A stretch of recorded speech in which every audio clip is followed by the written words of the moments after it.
tal? Muy buenos días para todos, para todas. Bienvenidos, esto es la primera edición de MBD Noticias. Qué gusto recibirles con una temperatura bien agradable, lamentablemente por mucha humedad, poca lluvia, 13 grados es la temperatura actual. Realmente estos sube y baja de temperatura hace que mucha gente ande, y sobre todo niños, ¿no? Y niñas anden con temas de, de gripes, broncoespasmos y demás. Es complicado, así que es complicado. A cuidarse en una jornada asignada por un paro que ya lo vamos a ver. Paro Efectivamente. Me dijo 13 grados la temperatura. 13 grados, y vamos a ver repasar exactamente qué dice meteorología para cómo va a continuar en esta jornada. La máxima va a ser 14, es decir que como hoy salgan de la casa, así va a ser la máxima. No cambia. Sin previsión de lluvia, el cielo estará algo nuboso. Bastante similar para mañana, porque se prevé cielo nuboso y algo nuboso.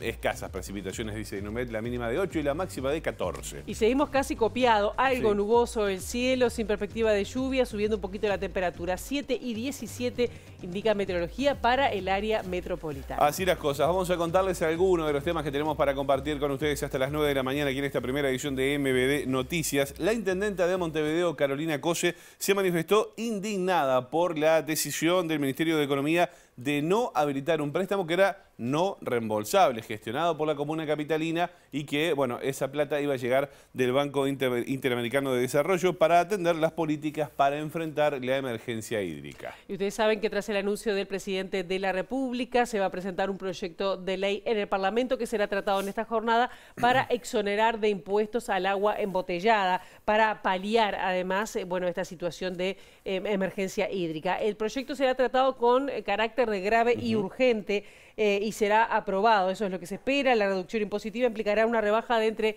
15 y 20 pesos en los bidones de agua. Ayer nos decía Adrián Peña en la mañana en el Senado, en la tarde en Diputados, y se aprueba en esta jornada. Bueno, como decía Pilar, también en esta jornada la coordinadora de sindicatos de la educación está realizando un paro de 24 horas en todos los estamentos de la educación, justamente en reclamo de más presupuesto en la rendición de cuentas que se comenzará a discutir en el Parlamento, y también en rechazo a la transformación educativa. Los gremios adelantaron que será una movilización, como decíamos, en toda la educación. Y volvemos al tema del agua, porque el Frente Amplio solicitará una reunión al presidente de la República para presentarle propuestas para enfrentar la situación de emergencia hídrica. Tras una reunión de la mesa política de la coalición de izquierda, su titular, Fernando Pereira, volvió a pedir la renuncia de las autoridades de OCE. Así las cosas. Pasadas las 8:30 también tendremos, como siempre, nuestra entrevista central. ¿De qué hablamos hoy? Y sí, vamos a estar recibiendo a la diputada Cristina Lustenberg, vamos a estar hablando de infancia, es un proyecto de ley que hace unos días presentó al presidente de la República, pero no va a ser el único tema que hablaremos con ella, porque acaba de volver de Chile de una cumbre de parlamentarios que analizaron la situación del hambre en el continente. Bien, bueno, varios temas para dialogar entonces con Cristina Lustenberg. Estos son algunos de los temas que tenemos para compartir hasta las 9 de la mañana en esta primera edición de MBD Noticias. Ahora vemos cómo está Montevideo a través de las cámaras del Centro de Gestión de Movilidad, que está movidito a esta hora, en esta mañana húmeda, 13 grados la temperatura, @IMTránsito, @MBD Transporte, algunos aportes que nos hace el CGM hasta ahora. Sí, movida, y eso que está de paro buena parte de la educación, Sí, ¿no? es cierto. Pero bueno, Andes entre Canelones y Soriano, hasta las 3 de la tarde va a estar interrumpido el tránsito por trabajos de hormigonado, y por las mismas tareas va a estar interrumpido en Nicaragua entre Batoví y Fernández Crespo, pero será hasta las 5 de la tarde. Esmeralda entre Gauchos y Emancipación, cortado hasta las 5 de la tarde por tareas justamente en esa zona, y esto se extenderá desde hoy y hasta el 26 de junio. También Vázquez Ledesma entre Francisco Vedal y Benito Blanco, desde las 7:30 está cortado. Esto se mantendrá hasta las 5:30 de la tarde por tareas de carga y descarga. Andrés Lamas entre Benito Juárez y José Pedro Varela hasta las 4 de la tarde por trabajo de saneamiento, y Nicolás Piallo entre Miguel Grau y Rambla Armeña hasta las 5 de la tarde por trabajos de hormigonado. ¿Quiere dos más? Bueno. Berro entre Miguel Barreiro y Pagola, cortado a partir de este momento y hasta las 6 de la tarde por tareas de hormigonado también. Y 18 de julio y Eduardo Acevedo estará cortado a partir de la hora 10, como decíamos, por una movilización que se va a estar concretando. Se mueve. Sí, la verdad que se mueve, sí. Y Josema, uno de los temas casi excluyentes, aunque hay otros temas importantes, es la situación hídrica, ¿no? El agua potable que se consume en el área metropolitana. Y una novedad es que OCE va a plantear al Ministerio de Salud Pública duplicar los niveles de cloruro y de sodio que, que actualmente de forma excepcional están autorizados para el agua de canilla, duplicarlos aún más en los próximos días. Sí, los últimos valores establecidos, excepcionalmente ya se están superando, como decía Pilar, y según los dos últimos informes diarios, esto publicado por OCE justamente. Si bien mañana el directorio de OCE resolverá el planteo de la cartera de salud de un nuevo incremento de los valores permitidos de cloruro y sodio en el agua suministrada a la población, las autoridades del ente manejan alternativas. Según informó el diario El País, OCE pedirá que el máximo de sodio pase de 440 miligramos por litro a una cifra que se ubique entre 988 y 1.324 miligramos y que se aumenten los cloruros de 720 a un valor ubicado entre 1.700 a 2.300 miligramos por litro. La decisión de incrementar los valores fue anunciada por el presidente Luis Lacalle Pou en conferencia de prensa y se produce luego de que los dos últimos informes de OCE mostraran que el agua suministrada a la población no respeta los límites excepcionales permitidos en varios puntos de la ciudad. Los dos últimos informes diarios de OCE sobre la calidad del agua de Montevideo y el área metropolitana demuestran que algunos de los niveles de cloruro, sodio y conductividad del agua estuvieron por encima de los valores permitidos en el régimen excepcional. Según la documentación publicada por el organismo, los días domingo y lunes se registraron valores elevados de cloruros y sodio en la cuarta y sexta línea de bombeo, así como también en conductividad. Por ejemplo, el domingo en la sexta línea de bombeo se registraron los promedios más altos, con 842 miligramos de cloruro por litro de agua y 508 miligramos de sodio por litro. La superación del límite permitido también se registró este lunes, aunque con valores más cercanos a los máximos autorizados. Y el director de OCE en representación del Frente Amplio, Edgardo Ortuño, dijo que tras los anuncios del Poder Ejecutivo del lunes, la única certeza es que la calidad del agua será peor. En cualquier contexto, la calidad del agua va a ser peor, la afectación ya no solo a población con problemas de salud, sino incluso a los artefactos de uso cotidiano, como por ejemplo los calefones, sabemos que va a ser mayor y por lo tanto debe ser mayor el apoyo económico que brinde el gobierno a la población mediante, insisto, exoneración de pago de tarifas, apoyos a los sectores vulnerables con mayor amplitud y esperamos nosotros, y esto es fundamental, diseño de un plan de contingencia ante la eventualidad de que estas obras que se anuncian, una construcción en plazos récord, realmente muy exigentes como el plazo de un mes, tener un plan de contingencia para la eventualidad de que no se lleguen a culminar estas obras en tiempo, se agoten las reservas de Paso Severino y por lo tanto se tenga que dar un agua todavía más salada, que no será bebible y por lo tanto entendemos nosotros se debe garantizar el acceso a agua comprada a toda la población. Ortuño dijo que las medidas anunciadas por el gobierno son una buena señal, pero tardías e insuficientes, y lamentó que no se convoque al Sistema Nacional de Emergencia y se dialogue con todos los actores involucrados. Bueno, y a propósito de la emergencia hídrica, de esta crisis que estamos atravesando, ayer a la tarde se conocieron nuevos datos que generaron muchísima polémica, porque el Ministerio de Economía y Finanzas rechazó la propuesta de la Intendencia de Montevideo de acceder a un préstamo no reembolsable del Banco Interamericano de Desarrollo para atender la emergencia en la capital.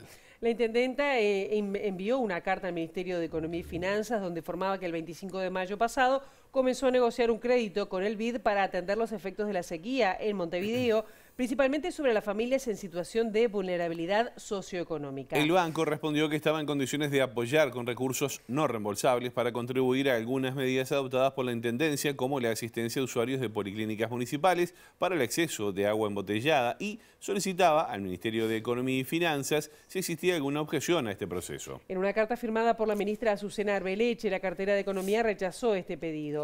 Se argumentó que el Poder Ejecutivo ya declaró la emergencia hídrica en la zona metropolitana, lo que permitirá dar agilidad a los procesos administrativos para enfrentar esta situación y que el Gobierno central está atendiendo las necesidades de los sectores más vulnerables a través de los Ministerios de Desarrollo Social y de Salud Pública. Ante esto se explicita que, de considerarse necesario, se podrá recurrir al apoyo de organismos multilaterales de crédito, ante los cuales es el Ministerio de Economía quien ejerce la representación en nuestro país.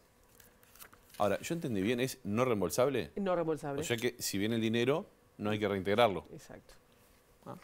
La intendenta de Montevideo, Carolina Cosa, se mostró indignada por la respuesta del Ministerio de Economía y Finanzas y dijo que seguirán con las medidas de colaborar con la población en el abastecimiento de agua, pero a través de recursos propios. Estoy indignada. La verdad que estoy indignada. Nosotros habíamos hecho gestiones con el BID para acceder a un fondo no reembolsable para poder seguir ayudando a la población, y estoy indignada porque esto no surge de la nada. Nosotros desde el momento cero, y antes del momento cero, que no es ahora, venimos publicando información, generando medidas, llevando agua embotellada a merenderos, a nuestras policlínicas, a las ollas populares, a los complejos habitacionales del BPS, incluso a las salidas de algunas escuelas. Venimos cooperando con OCE. Hoy ofrecimos una bomba con capacidad de 95.000 metros cúbicos por día para ayudar a traer agua dulce de otro lado. A esta intendencia que está haciendo todo eso y que logra con el BID tener un préstamo no reembolsable para seguir ayudando a la gente, el Ministerio de Economía, y que además cumple con el formalismo de pedirle autorización al Ministerio de Economía, y el Ministerio de Economía no aprueba porque dice que se van a encargar ellos de todo. Me parece muy bien. Lo que me parece es que están bloqueando a la intendencia en la ayuda a la gente que le estamos dando. La verdad, estoy indignadísima. No sé cómo no les da vergüenza, decirnos que no. Bueno, y como decíamos en el arranque de MBD Noticias, el proyecto de ley para exonerar el IVA al agua embotellada ingresará este miércoles al plenario de la Cámara de Senadores para su aprobación con carácter de grave y urgente. Sobre la tarde la norma será aprobada por la Cámara de Representantes. Sí, MBD Noticias habló con el presidente de Cambadu, estamos hablando de Daniel Fernández, estimó que la rebaja de los bidones de agua será entre 15 y 20 pesos y que el descuento no será percibido por los consumidores hasta el próximo viernes. Los anuncios del señor presidente del día de ayer todavía no son claros en cuanto a si va a ser el IVA, el IMESI, los dos juntos o uno u otro. Hasta que no tengamos los últimos números no sabemos. Pero de ser el IVA, que sería lo más fácil de aplicar, hay que ver que sobre el precio de venta tiene un 18,3% menos, que sería casi entre 15 y 20 pesos, que se reflejaría en un bidón. Siempre hablamos del bidón grande, que es lo que estamos hablando, ¿no? O sea, es positivo en la medida que es una rebaja para la ciudadanía. Y el ciudadano común, yo, tú, todos, debemos exigir que el comerciante nos haga esa rebaja. Porque si hoy lo vende, por decir algo, a 140 y bajó 18 pesos de impuestos que a él se lo sacaron, él tiene que trasladarlo y cobrarnos 122, que va a estar también aplicada a su margen de utilidad en lo mismo. Lo más importante que recién ayer se la anunció, con suerte hoy se aplicará la ley. Mañana saldrá publicado en el Diario Oficial. Quiere decir que hasta el viernes o lunes no va a llegar a ningún comercio estos nuevos valores del producto. Por lo tanto, todo el producto que hay existente en la plaza se va a seguir vendiendo al mismo precio que hoy. Básicamente lo que dice el referente de Cambadu es que hasta agotar stock, de alguna manera, ¿no?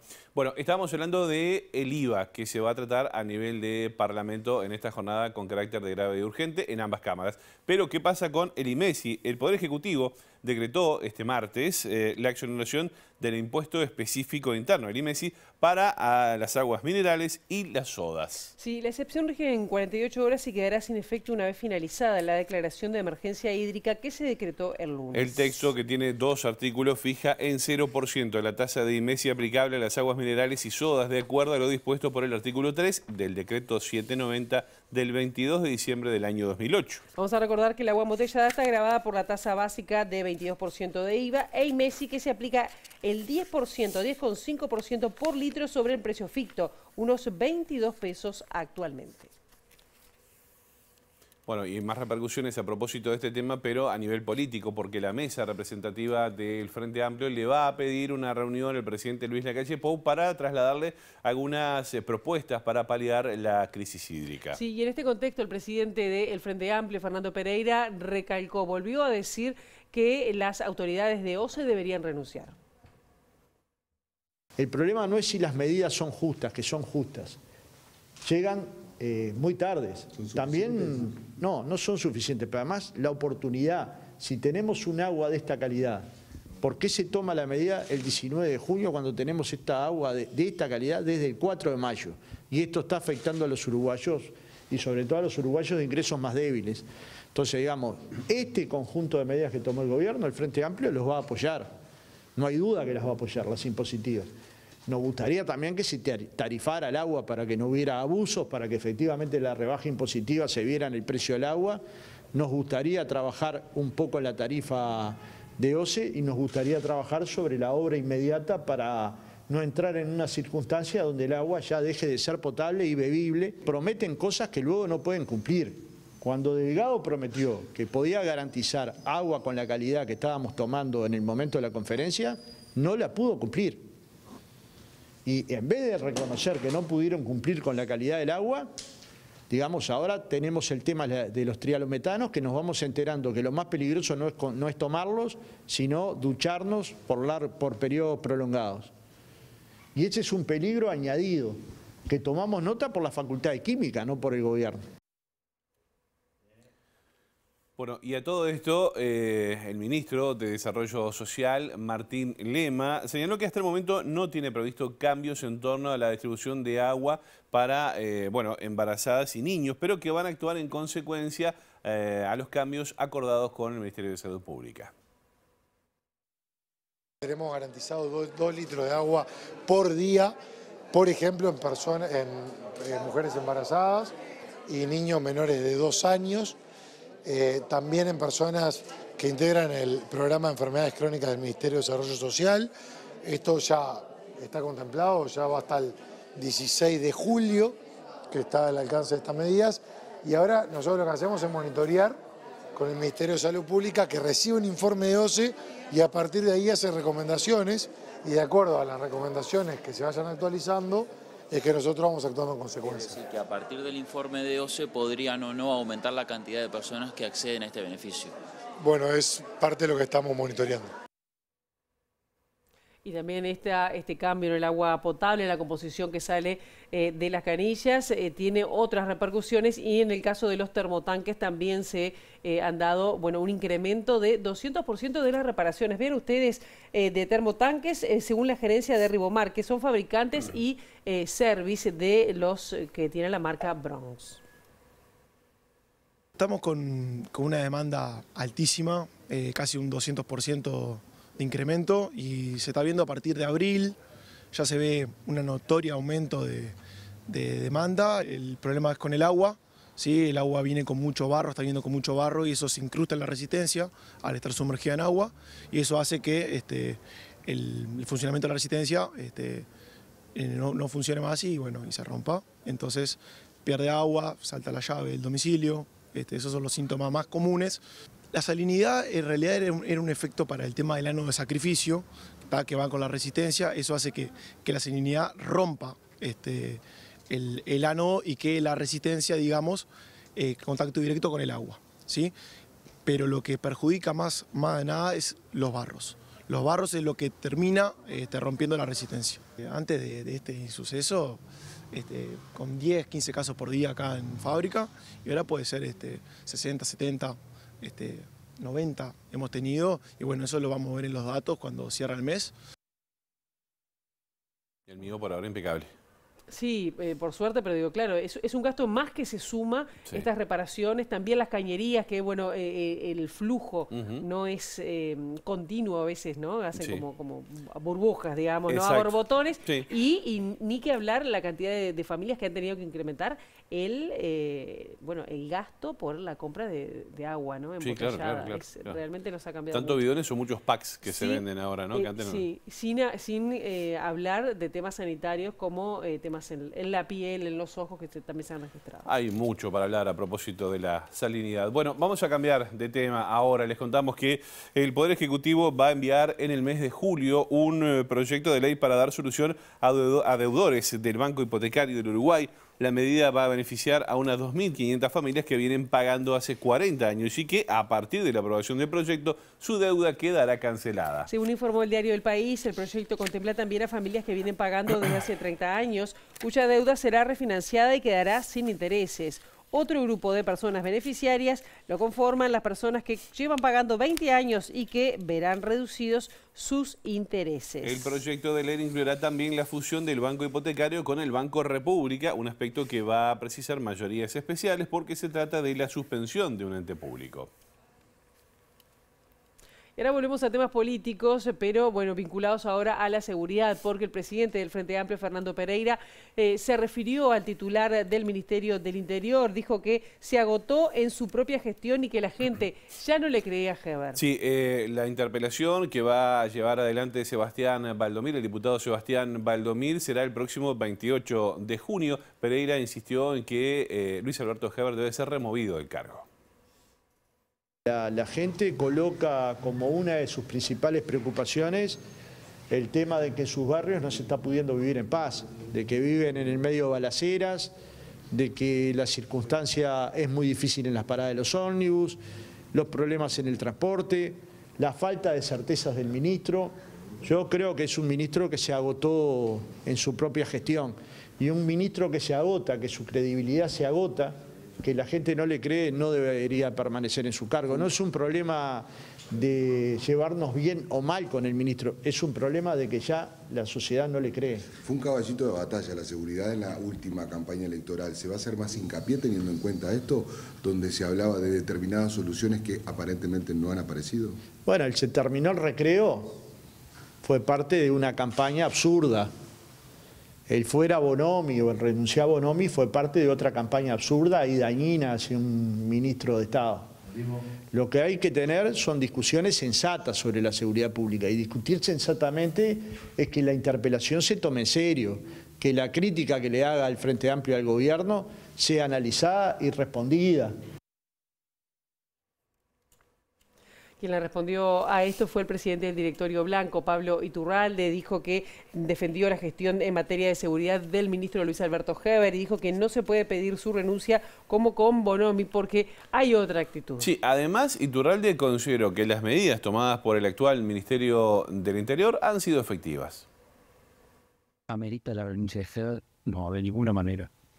De ninguna manera. Heber está trabajando duramente en este tema y va a seguir trabajando a fondo con un equipo renovado, con alguna gente que venía del periodo anterior, ha venido haciéndolo, poniendo lo mejor de sí mismo y continúa trabajando en ese tema y lo va a seguir. ¿Cuánto tiempo tiene para trabajar?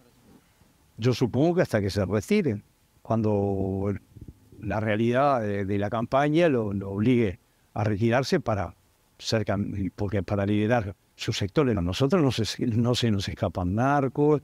Nosotros no pedimos préstamos al Banco Hipotecario para construir casas como hizo el subsecretario de Interior, Vázquez, para comprarse casas para ocultarse el narcotráfico. Nunca dieron las explicaciones de qué fue lo que pasó con todo este tema de los narcos, por qué sacaron las cámaras.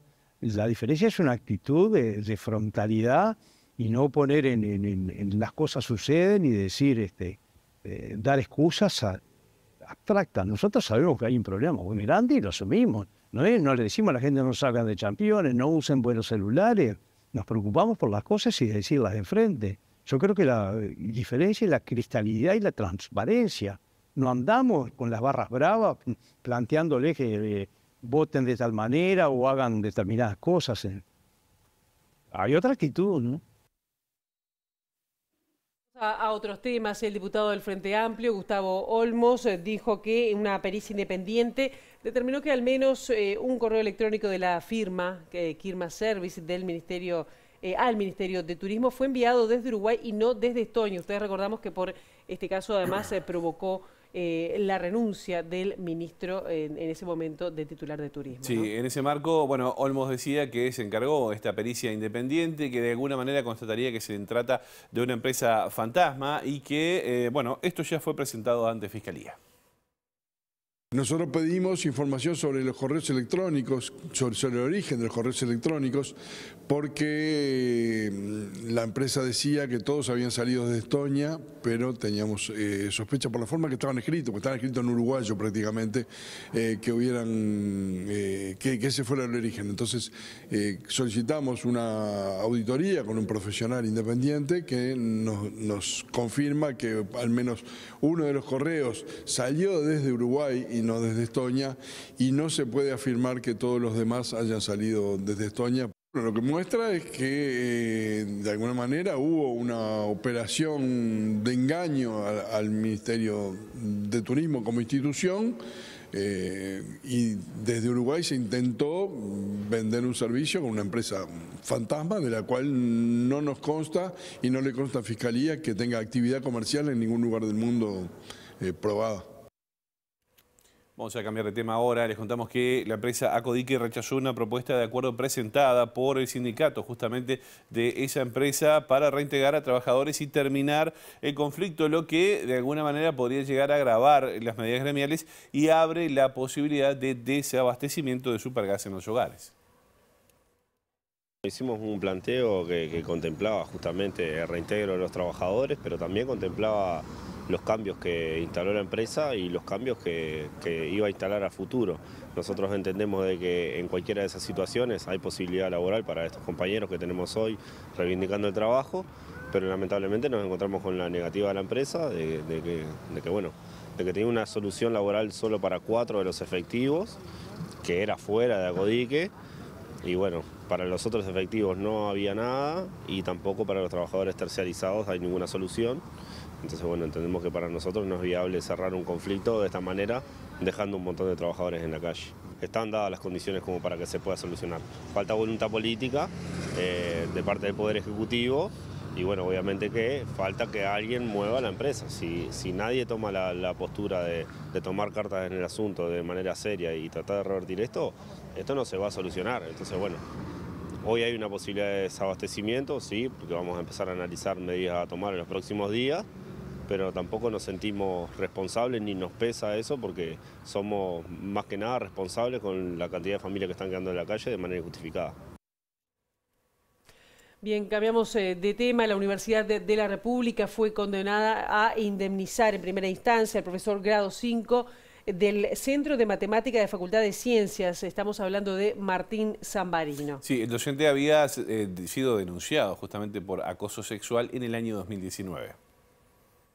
El juez Gabriel Oañán del Tribunal de lo Contencioso Administrativo definió que se le pague al docente la suma de 750.000 pesos más reajustes por eventos dañosos e intereses desde la presentación de la demanda, confirmó MB Noticias con acceso al dictamen. El mismo puede ser apelado y está sujeto a un recurso de casación ante la Suprema Corte de Justicia. El caso se había determinado en 2022 con una suspensión de 6 meses sin goce de sueldo, aunque no se hizo referencia a la conducta que inició la investigación al docente. El Consejo Directivo Central de la UDELAR llegó por mayoría a la conclusión que Zambarino cometió conductas inapropiadas mientras era el tutor de tesis de una alumna de posgrado y calificó la falta como grave, pero rechazó la moción de destituir al funcionario. Según el fallo, el juez planteó que quienes firmaron la sanción de Zambarino admitieron no haber presenciado una sola de las actividades indagatorias emprendidas que fueron llevadas a cabo por la licenciada, que se hicieron en contra del académico por acoso sexual. La justicia constató varias irregularidades en el procedimiento de la Comisión Central sobre Violencia, Acoso y Discriminación, en el que se violentaron escandalosamente los derechos del denunciado y se ignoraron las más mínimas garantías del debido proceso. Los miembros de la comisión no participaron en la instrucción, un supuesto equipo técnico habría llevado a cabo la investigación sin documentarla, no se le otorgó al interesado vista de las actuaciones antes del pronunciamiento y le filtraron información a la prensa. Bueno, muy bien, vamos a hacer una pausa muy breve. ¿Qué hay tras la misma? Y vamos a estar recibiendo a Cristina Lustemer, diputada del Frente Amplio, para hablar sobre temas de infancia y también sobre el hambre en el mundo. Ya seguimos.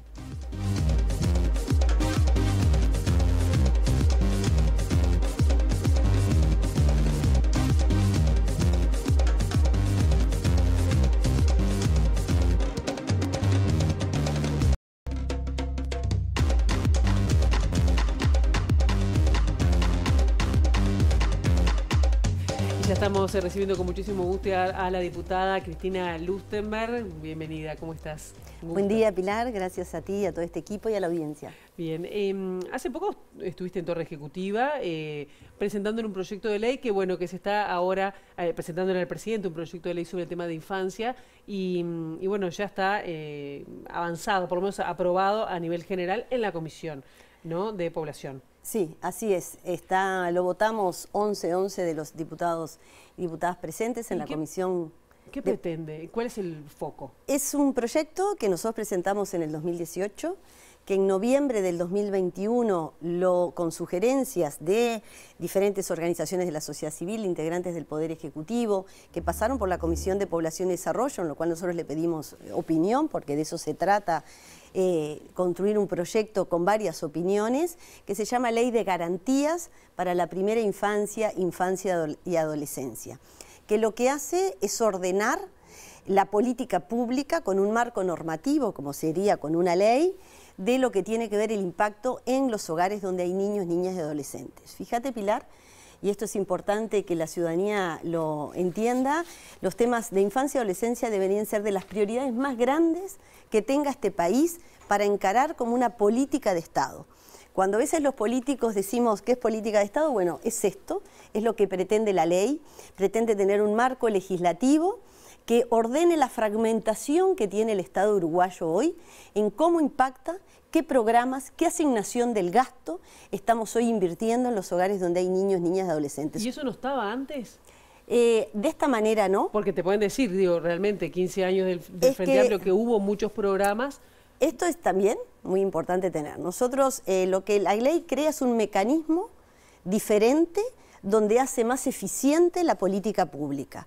En los gobiernos de Frente Amplio aumentó el doble el gasto público social dirigido a los hogares donde hay niños, niñas y adolescentes. Se hicieron reformas estructurales como en políticas sociales, desde la creación del Ministerio de Desarrollo Social, la Estrategia Nacional de Infancia y Adolescencia, muchas inversiones. De hecho, como yo como pediatra, la puesta en marcha del Sistema Nacional Integrado de Salud, que priorizó desde el inicio todo lo que tiene que ver la calidad asistencial desde el sector salud en los niños, niñas y en las mujeres. Pero ¿qué es lo que nos pasa? O sea, y ahora está nosotros como Frente Amplio hemos apoyado cada una de las medidas que este gobierno propuso vinculada a aumentar el impacto presupuestal y la asignación presupuestal, como el bono crianza, los 50 millones de dólares dirigidos a primera infancia, pero los resultados están a la vista. El Uruguay tiene estructuralmente la pobreza concentrada en los hogares donde hay niños, niñas y adolescentes, y el país no es viable. Eso lo tiene que saber la ciudadanía. El país no es viable, mientras que hoy, de los 800.000 niños, niñas y adolescentes que hay en el país, 160.000 están por debajo de la línea de la pobreza. Y en infancia, los niños, o sea, no viven separados del mundo adulto. Entonces, hay que diseñar una política diferente, con un marco normativo diferente, porque lo que hicimos nosotros tuvo un impacto, sí, como no. Yo trabajé desde el año 2005, con cifras, se llegó en el 2005 de más del 50% de los niños viviendo por debajo de la línea de la pobreza, hoy es el 20%, pero el 2014 hasta acá, pandemia mediante, y con quizás se debería haber invertido mucho más del gasto público social, todavía la pobreza está concentrada y se mantiene estable en los hogares donde hay niños, niñas y adolescentes. Entonces, claro, ¿y este proyecto a dónde apuntaría? Este proyecto apunta a rediseñar el funcionamiento del Estado uruguayo. Con un gabinete no crea institucionalidad nueva, esto es otra cosa que es importante que la ciudadanía lo entienda. Lo que hace es obliga a que el Estado tenga una estrategia única de primera infancia, infancia y adolescencia, donde se vea qué situación tienen los hogares con niños, niñas y adolescencias de todos los quintiles, porque no nos olvidemos, y por eso les decía, detrás de cada niño que está viviendo por debajo de la línea de la pobreza, hay hogares adultos donde no se están alcanzando los ingresos suficientes. Esto los economistas nos los han enseñado hace mucho tiempo, Andrea Vigorito, la Facultad de Ciencias Económicas, hay gente que ha estudiado mucho la situación de la infancia, y la ley lo que hace es que ordena, porque hoy les pongo un ejemplo. Si acá hay una familia que tiene un niño con un trastorno del espectro autista, por ejemplo, sabe las dificultades que hoy tiene que migran entre prestaciones que vienen por medio del Sistema Nacional Integrado de Salud, otras que vienen por el Banco de Previsión Social.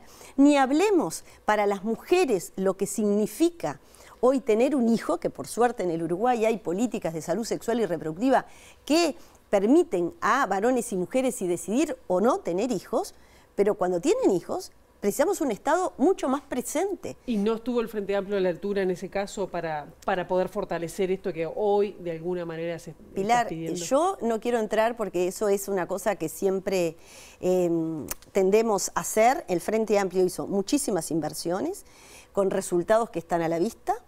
Con un marco ideológico diferente, con un Estado que es garante de derechos.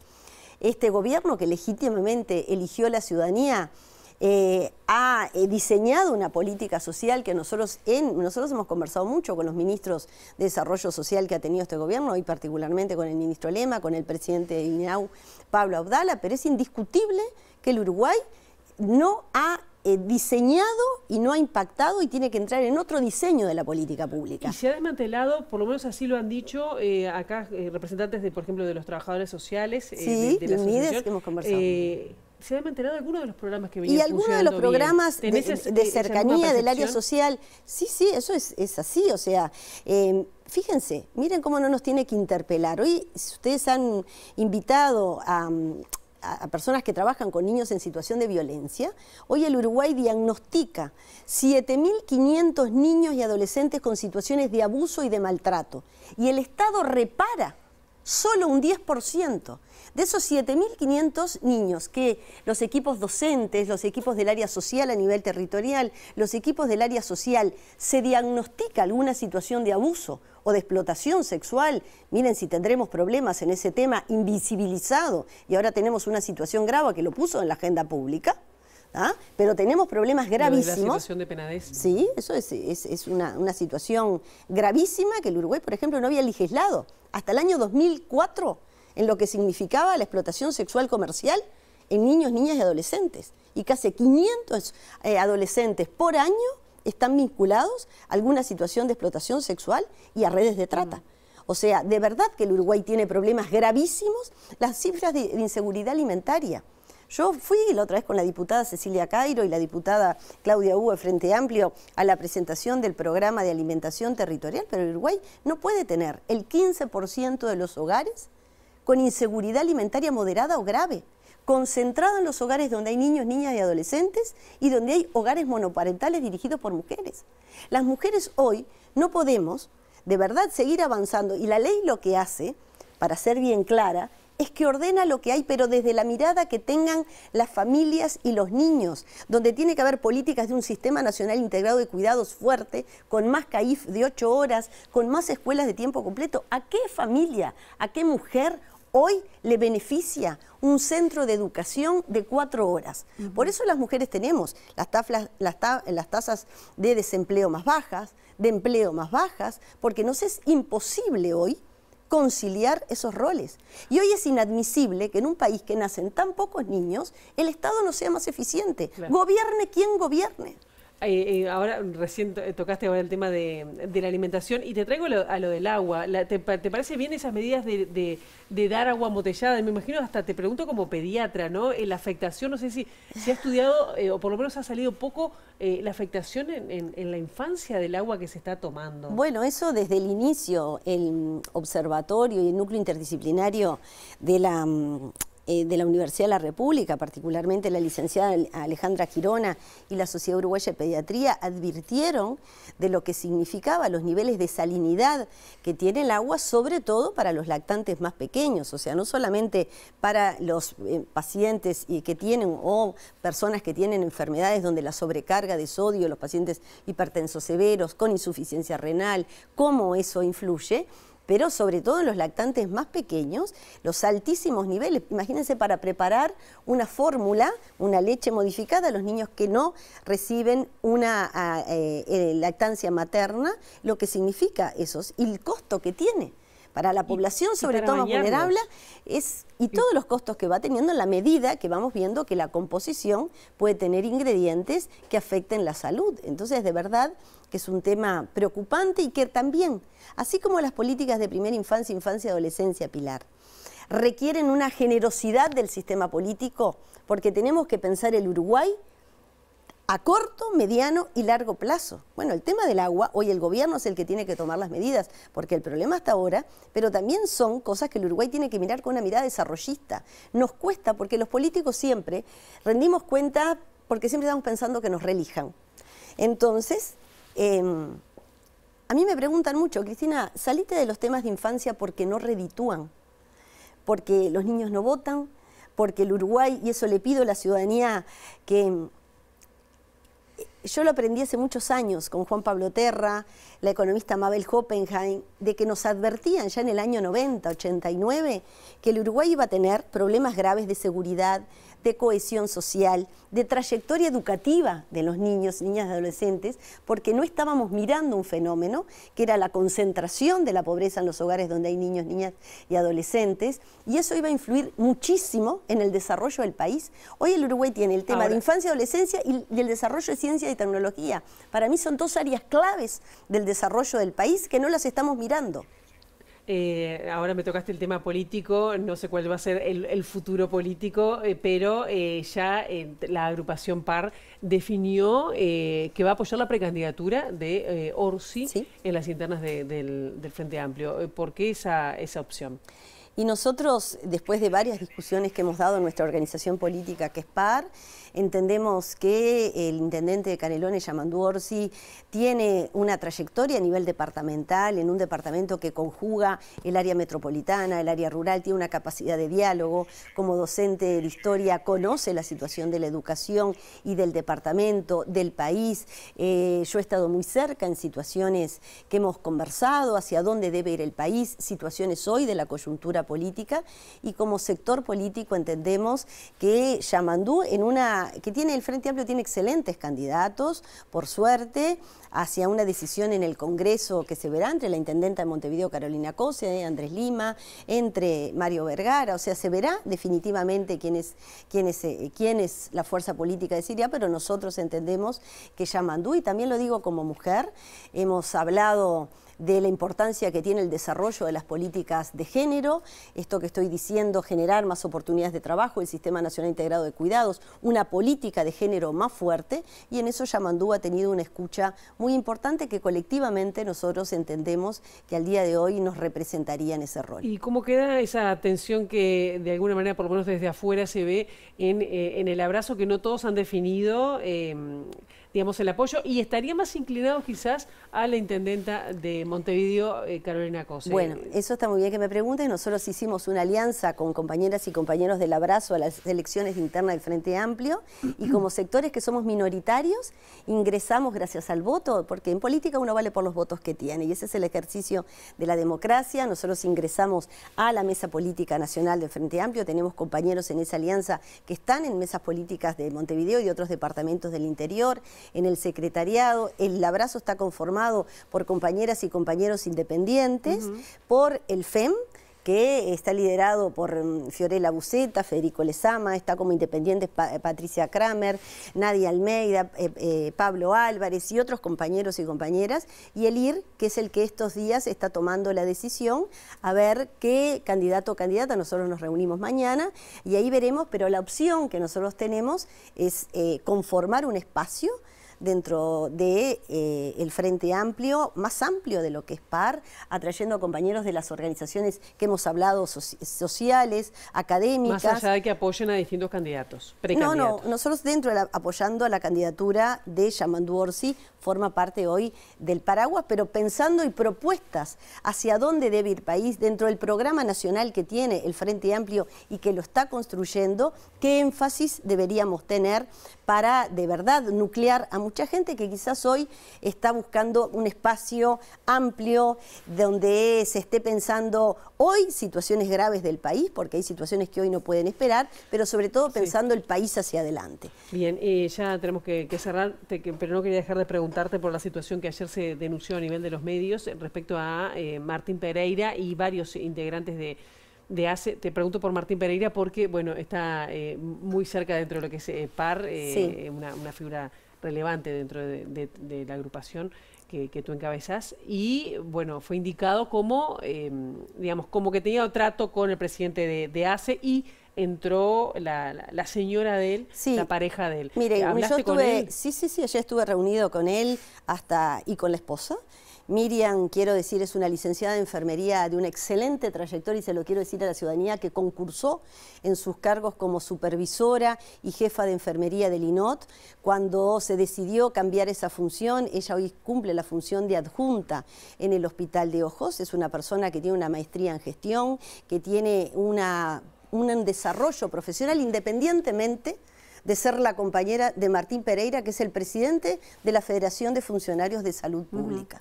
Nosotros conversamos con ellos, nos parece quizás que en ACE, quiero decir, no se concursan hace muchos años en el gobierno nuestro, ni ahora los cargos docentes, cosa que yo siempre he criticado. Solamente hubo un concurso donde se concursaron 9 direcciones. No hay irregularidades para ti. En este momento, por lo que nosotros estamos analizando, no hay una irregularidad. Hay compañeros de nuestra fuerza política que están en algunas direcciones, en algunos lugares. Para nosotros, desde este lugar, y lo quiero mirar y lo vamos a seguir de cerca, la situación no es hacerle el juego ni al gobierno estando compañeros en lugares de dirección. Bien. Al contrario, están protegiendo, cumpliendo la función pública en lugares que sí podemos discutir que no están concursados, pero no estuvieron concursados los gobiernos nuestros ni ahora, y yo siempre he sido clarísima de que me gustaría que las estructuras del Estado, de la magnitud que tiene la Administración de Servicios de Salud del Estado, sea concursada por lo menos en el 90% de la carrera institucional. En este caso, comprometer a una compañera de la trayectoria que de por sí sola tiene Miriam, no precisa que en este momento esté vinculada a que sea la pareja del presidente de la Federación de Salud Pública. Cristina Lutzenberg, gracias. Gracias a ustedes. ¿Cómo no? Nosotros salimos de los estudios de TV Ciudad ahora al encuentro del móvil a cargo de Luca Veloz. Hay paro de 24 horas en la educación. Luca, ¿qué tal? Buen día, contanos. Es así, José María, porque la coordinadora de sindicatos de la enseñanza del Uruguay, la CESEU, está convocando este paro de 24 horas y marchará desde la explanada de la Universidad de la República hasta la Plaza Independencia. Tenemos el edificio de la Torre Ejecutiva atrás, hasta aquí vendrán y tendrán un acto, una convocatoria que está hecha por la CESEU, y estamos con Emiliano Mandasen de FENAPES, integrante de la CESEU. ¿Cuál es la plataforma reivindicativa? Tiene 3 pilares fundamentales: el tema masa salarial, en el cual, más allá del aumento general, estamos buscando solucionar algunas inequidades en algunos lugares bastante importantes que hacen al salario, y que son importantes buscarle alguna solución en esta rendición de cuentas. El otro elemento clave es el acompañamiento a estudiantes. Ahí creemos que tiene que haber una integralidad, que tiene que estar el tema salud mental, pero el tema de alimentación, transporte y sistema de becas, y el tema de infraestructura, que es un tema fundamental y que nos preocupa muchísimo.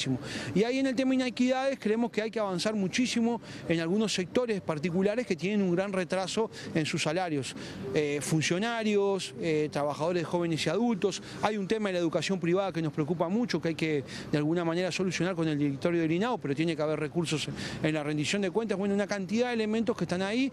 En el tema de los estudiantes es muy preocupante la cantidad que se asignaría, es extremadamente insuficiente. Pensamos que hay que inyectar muchísimo más dinero, pero ir a una integralidad de la cobertura que implica la salud mental, tema de becas, tema de alimentación y tema de transporte, volvemos a repetir. Y bueno, el tema de infraestructura preocupa muchísimo por la situación bastante compleja de muchos centros educativos. Este paro despertó críticas en el gobierno, en el Poder Ejecutivo, el ministro de Educación, el presidente del CODICEN, y ayer hasta el ministro de Trabajo dijo que este paro se adelantaba a la rendición de cuentas, que era antes de que se conociera el proyecto. Pero fíjense la irresponsabilidad y la falta de conocimiento, creo que yo no creo en la mala intención del ministro de Trabajo, que es el último que declara.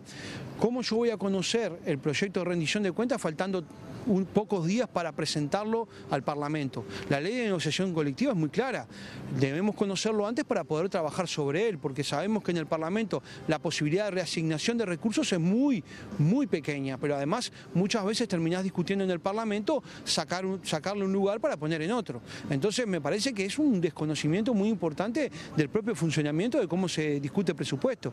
El presupuesto ya tendría que estar presentado para que la CESEU lo pueda tomar, las demás ramas de actividad del sector público tomarlas y poder analizarlas en profundidad y hacer contrapropuestas. Estamos a 9 días de que entre el mensaje del gobierno al Parlamento. Entonces habla de una gran irresponsabilidad y falta de planificación del propio gobierno. ¿Cómo sigue esto después de este paro? Vamos a ver, hay un Consejo Superior del Sector Público convocado recién para el viernes. Esperemos que se convoque rápidamente el ámbito CESEU-Codicen. Tenemos entendido que hoy a contrarreloj discute el Codicen el tema de rendición de cuentas.